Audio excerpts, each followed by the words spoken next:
What's going on? It's Brian and Natasha with Home Helper Consultants. And today we'd like to talk a little bit about understanding and knowing your numbers in your business. So what are we really talking about? So in real estate, what we've learned, what we've found, and I hope I don't offend anybody when I say this, but so many real estate agents act as real estate agents and not as business people. See, in the business world, and many of you watching probably are already aware of this, we actually really know our numbers, right? Like we understand the numbers, the metrics that are driving our business. So in real estate, we believe that you'll have more success, more conversion, more closings, and more GCI, more gross commission income if you truly understand your numbers and the metrics behind your business. So on our sales team, and Natasha, I'd like for you to speak around this, we study our numbers and we have our agents study their numbers. What does that mean? What do we talk about when we say know the numbers of your business?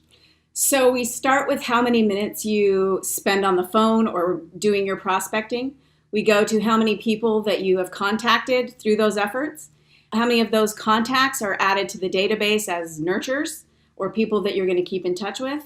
And then how many appointments you are making from those nurtures, how many appointments you're actually attending, and how many appointments you're converting into a signed agreement, a listing agreement, or a buyer agreement. It's awesome. And what it allows for, again, to Natasha's point, we're tracking each one of those respective areas, and we can see where the deficiencies lie. And when you find a deficiency, what would you do? Well, you obviously go look to improve your skill through some sort of education or role play or script practice or whatever it may be. So our entire training calendar, our curriculum, is really framed around the deficiencies that we find in our numbers. For example, if you get X number of contacts, and those X number of contacts lead to Y number of adds to the database, but Y is relatively low relative to the number of contacts you're making, well, what might your problem be? Like if you had an agent on our team, Natasha, that was making a ton of contacts, but not adding anybody to the database, what might be the issue? Scripting. I'd go to script practice and role play. I just did this today, partnered up a new agent with a more experienced agent to do script practice every single morning, additional script practice for 15 minutes. It's your scripting on the phone.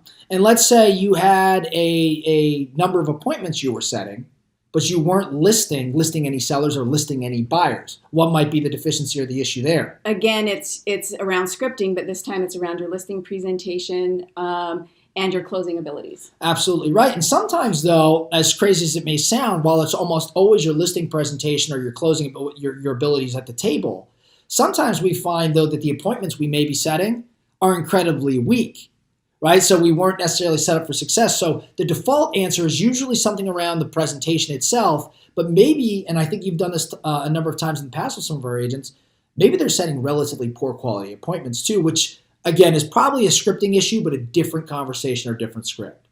So all that being said, guys, we just wanted to talk around the numbers driving your business. If you're a new agent or an experienced agent in the game, you've got to be tracking your numbers. And by numbers, I don't just mean your closings, because that's where most default. What you need to be tracking are all of the lead measures, all of the things that come before that.